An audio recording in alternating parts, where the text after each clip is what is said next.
अस्सलाम वालेकुम, मैं हूं पारस जहां से। उस मुल्क के मौशी हालात, कमजोर गवर्नेंस, पॉपुलर सियासत और गैर मंतकी पॉलिसियों की वजह से दिन ब दिन खराब होते जा रहे थे। हालात यहां तक पहुंच गए कि महंगाई मुल्क में राज करने लगी। हुकूमत के पास अवाम तो दूर, अपने अखराजात पूरे करने के लिए भी पैसे नहीं थे। पूरा मुल्क कर्जों पर चलना शुरू हो गया। वो मुल्क बैनुल अक़वामी मालियाती इदारों और यूरोपीय ममालिक से भी भारी कर्जे लेता, लेकिन सारे कर्जे या तो पिछला कर्जा उतारने में चले जाते या फिर हुक्मरानों की शाखर्चियों की नजर हो जाते। जो पैसा बच जाता वो मुल्क उसको गैर जरूरी और अमीरों के इस्तेमाल की चीजों की दरामद पे खर्च कर देता। लोगों का हुकूमत और सिस्टम से एतमाद खत्म होने लगा और नौबत यहां तक आ गई कि मुल्क में खाने पीने की अशिया की किल्लत पैदा शुरू हो गई।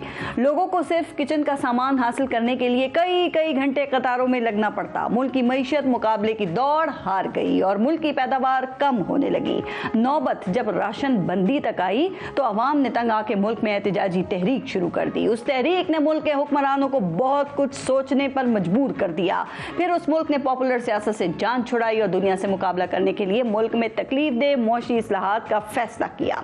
हुकूमत ने मुल्क को मौशी बहरान से निकालने के लिए तमाम सरकारी मुलाजमीन की तनख्वाहों में कटौती कर दी, तमाम सरकारी मराद को खत्म कर दिया और सादगी अपना ली। हुकूमत ने अपने जेरे कंट्रोल सरकारी कॉरपोरेशंस को मुकम्मल प्राइवेटाइज करके सारा कारोबार निजी शोबे के सुपुर्द कर दिया और इस तरह देखते ही देखते वो इदारे जो सालाना हजारों अरब रुपए का खसारा कर रहे थे ना, वो मुनाफे में जाकर मुल्क की जीडीपी में हिस्सा डालने लग गए। मुल्क की मईशत कर्जों से आजाद हो गई। मुल्क में वो महंगाई जो 500% तक पहुंच कर सिर्फ 5% पर आ गई। ये मुल्क पोलैंड है जो आज दुनिया में तेज तरीन तरक्की करने वाली मईशतों में शामिल है।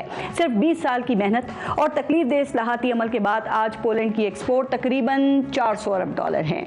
मुल्क तिजारती खसारे के बजाय अरबों डॉलर के सरप्लस में है और ये सिर्फ एक पोलैंड की कहानी ही नहीं है जिसने अपने अज़्म, इस्लाहात और मेहनत से खुद को मुश्किलात से निकाल कर खुशहाली की राह पर गामजन किया है, बल्कि ऐसी ही कहानी जापान की भी है, जनूबी कोरिया की भी है, सिंगापुर, यहां तक चाइना की भी है। पाकिस्तान के हालात 40 साल पहले के पोलैंड से ज्यादा खतरनाक नहीं है जनाब। तो अगर पोलैंड और दीगर मुमालिक अपनी मईशत को बेहतर करके कर्जों, गुर्बत और महंगाई से जान छुड़वा सकते हैं तो हम ऐसा क्यों नहीं कर सकते? हम मौशी इस्लाहात क्यों नहीं कर सकते? हम सालाना 1000 अरब रुपए तक खसारा करने वाले सरकारी इदारों की निजकारी करके उनको मुनाफा बख्श क्यों नहीं बना सकते? क्या वो वक्त नहीं आ गया कि हम ऐसे मुश्किल फैसले कर लें जो हमें इस मुश्किल से निकाल सके? मईशत को सियासत से अलग करके काबिल अमल इस्लाहात हम कर सकें ताकि अपना मुल्क खुद चलाएं, ना कि IMF चलाए। तो क्या ये नई हुकूमत ऐसा कर सकती है?